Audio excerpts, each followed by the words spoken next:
Thưa quý vị, Việt Nam là một trong 16 quốc gia có đa dạng sinh học cao nhất thế giới. Tuy nhiên, Việt Nam được xem là nước trung chuyển và tiêu thụ lớn động vật hoang dã trên thế giới.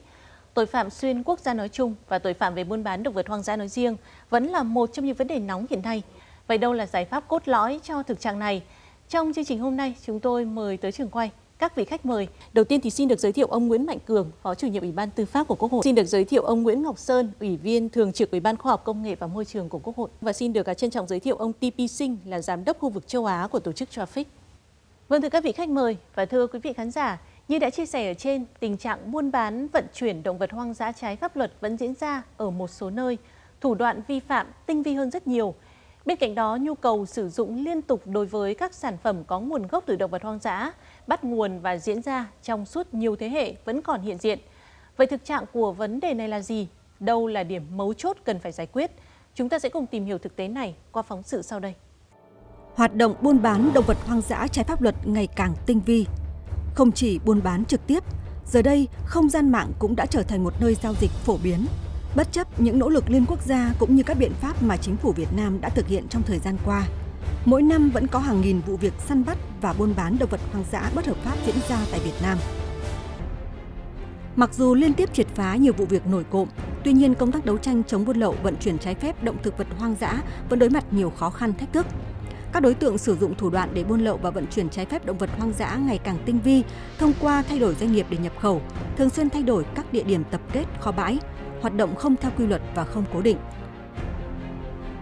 Theo một báo cáo do tổ chức Traffic nghiên cứu và phân tích về tình hình buôn bán các sản phẩm từ hổ phát hành tháng 11 năm 2022, Việt Nam được xem là một trong những điểm nóng của tuyến đường buôn bán các sản phẩm này. Việt Nam là địa bàn diễn ra các vụ buôn bán bất hợp pháp nhiều loài động vật hoang dã như là hổ, voi, tê tê và các sản phẩm từ động vật hoang dã. Nghiên cứu về đường dây buôn bán hổ trong khoảng thời gian 21 năm thì cho thấy là Việt Nam đóng một vai trò rất nổi bật. Và trong giai đoạn gần đây thì chúng tôi đã chứng kiến sự tăng vọt về số lượng các vụ phát hiện bắt giữ buôn lậu động vật hoang dã diễn ra ở Việt Nam.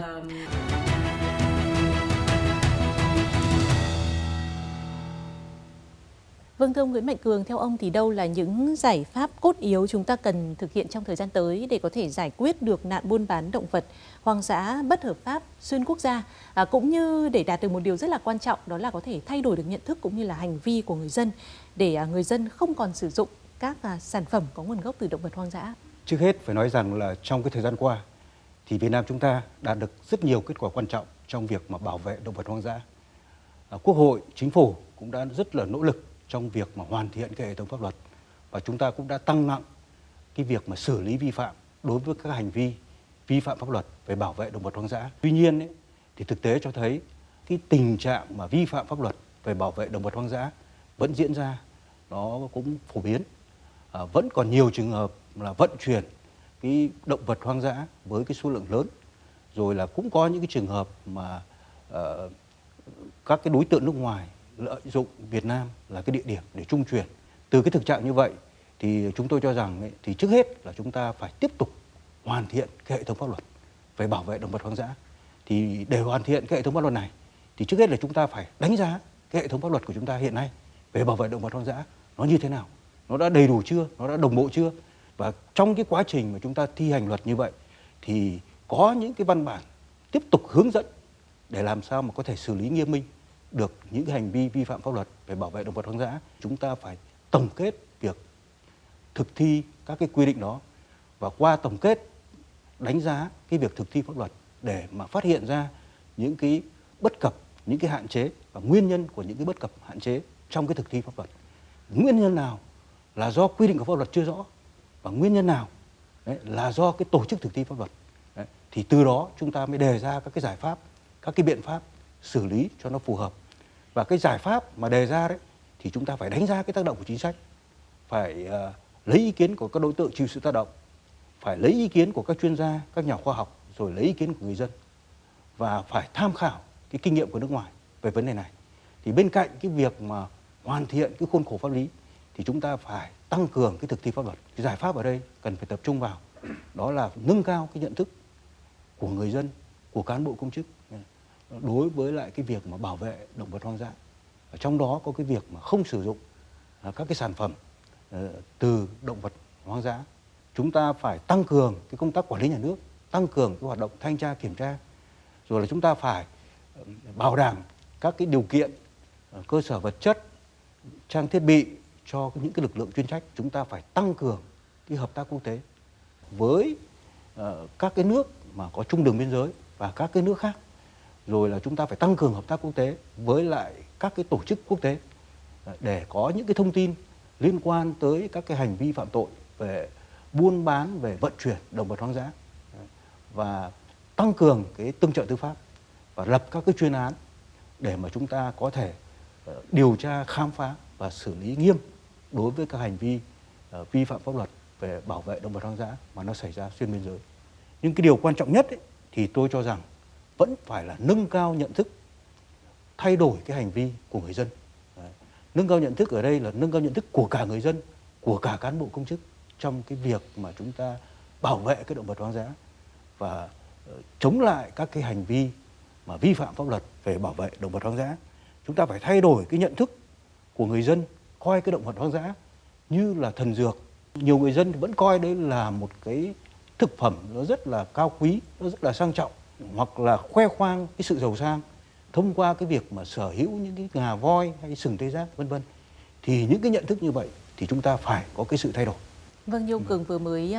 nhấn mạnh thì rõ ràng rằng là việc chúng ta làm thế nào để thay đổi được nhận thức, từ đó dẫn đến việc thay đổi hành vi là vô cùng quan trọng. Thế nhưng mà việc này thì cũng vô cùng khó khăn. Vậy thì xin được lắng nghe thêm ý kiến của ông Nguyễn Ngọc Sơn ạ. Theo ông thì làm cách nào để chúng ta có thể nâng cao được hiệu quả của các chiến dịch truyền thông,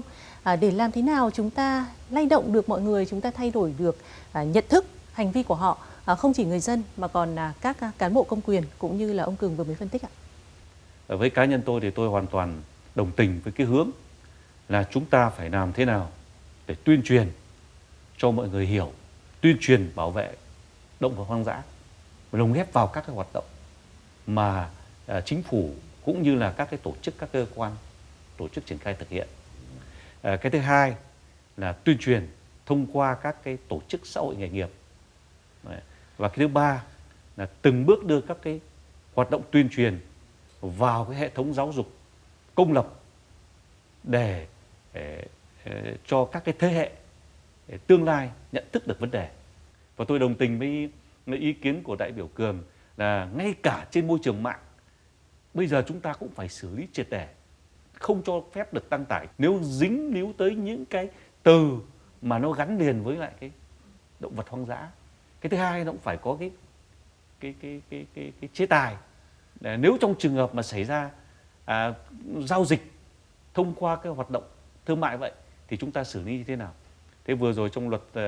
giao dịch điện tử thì cũng có rất nhiều đại biểu quan tâm tới cái vấn đề là mua bán trên môi trường mạng đối với những cái loại động vật hoang dã. Thì tôi cho rằng là khi đã sửa cái luật giao dịch điện tử, đồng thời sửa với một số các cái luật có liên quan như đại biểu Cường vẫn nói, thì cái chính sách, cái hệ thống chính sách pháp luật đồng bộ nó sẽ đáp ứng một cách tối đa cho cái việc thực hiện này. Và cũng có nhiều đại biểu cũng băn khoăn và cũng có đề xuất rằng là liệu nên chăng chúng ta có thể xây dựng một cái luật riêng về cái bảo vệ động vật hoang dã hay không. Thì cái này cũng là một cái câu hỏi mở để cho các cơ quan có liên quan trong tổ chức thực thi chính sách pháp luật về bảo vệ động vật hoang dã nghiên cứu. Và nếu xét thấy cần thiết thì chúng ta cũng phải nên sớm có những cái đánh giá tác động một cách cụ thể, đặc biệt là đánh giá thực trạng hiện nay trong quá trình này để chúng ta có thể đưa ra một cái khung pháp lý hoàn chỉnh. Và tôi cho rằng nếu khi chúng ta có một cái khung pháp lý hoàn chỉnh như vậy thì cái việc tổ chức thực hiện nó cũng sẽ thuận lợi rất nhiều và hiệu quả nó sẽ rất cao, và đặc biệt là sẽ giữ được cái hình ảnh, cái uy tín của Việt Nam trên trường quốc tế. Dạ vâng, xin được hỏi ông TP Sinh là trong thời gian tới thì tổ chức Traffic cũng có những định hướng và kế hoạch gì để có thể hỗ trợ các quốc gia châu Á, trong đó có Việt Nam, có thể tiếp tục giải quyết được vấn nạn buôn bán trái phép động vật hoang dã một cách triệt để hơn ạ? Over the coming decade, Traffic's 2030 strategy, we will have a new strategy. We'll focus on 5 priority areas which will guide the direction of Traffic's work, including in Southeast Asia. The first one is strengthening global policy frameworks. with the focus on intergovernmental agreements and development of new policies to promote legality and sustainability of trade in wild species and discourage illegal and unsustainable trade practices. Với một bờ biển dài và hơn 30 cảng biển, động vật hoang dã gần như được vận chuyển trái pháp luật qua tất cả các cảng biển này. Một đường dây buôn lậu thường sẽ liên quan đến nhiều quốc gia. Việt Nam và các quốc gia khác cần tìm ra và sớm xây dựng một cơ chế chia sẻ thông tin tình báo bảo mật và hiệu quả. Hệ thống trao đổi thông tin về buôn bán động vật hoang dã, hay còn gọi tắt là TWIX, là một công cụ như vậy. Tổ chức TRAFFIC giữ vai trò chủ chốt trong việc xây dựng và vận hành hệ thống này. Hiện tại, đã có 4 hệ thống TWIX được đưa vào hoạt động, 1 ở châu Âu và 3 ở châu Phi, với hơn 3.000 cơ quan thực thi pháp luật được kết nối và chia sẻ thông tin. Tuy nhiên, chưa có một hệ thống tương tự như vậy ở châu Á. Chúng tôi tin rằng một hệ thống tương tự ở châu Á hứa hẹn sẽ tạo ra những tác động lớn. Việt Nam hoàn toàn có thể là quốc gia đi đầu hoặc đơn giản tham gia vào hệ thống. Rõ ràng là cuộc chiến chống buôn bán động vật hoang dã thì luôn cần có sự phối hợp của các quốc gia trên thế giới nhằm có thể cắt đứt được chuỗi buôn lậu động vật hoang dã xuyên quốc gia. Chúng ta hãy cùng tìm hiểu kinh nghiệm cũng như là những hỗ trợ của chính phủ Vương quốc Anh trong lĩnh vực này tại Việt Nam qua phỏng vấn của phóng viên truyền hình Quốc hội Việt Nam với ông Ian Frew, đại sứ Vương quốc Anh tại Việt Nam. Đầu tiên, chúng ta phải khẳng định rằng đây là một vấn đề mang tính toàn cầu.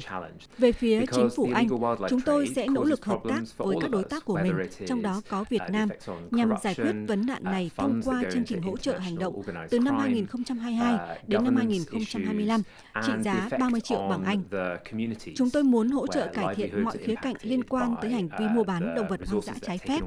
từ nhu cầu tiêu thụ, nghiên cứu thái độ của cộng đồng, và tìm cách khuyến khích người tiêu dùng loại bỏ thói quen sử dụng các sản phẩm có nguồn gốc liên quan tới hoạt động mua bán trái phép động vật hoang dã.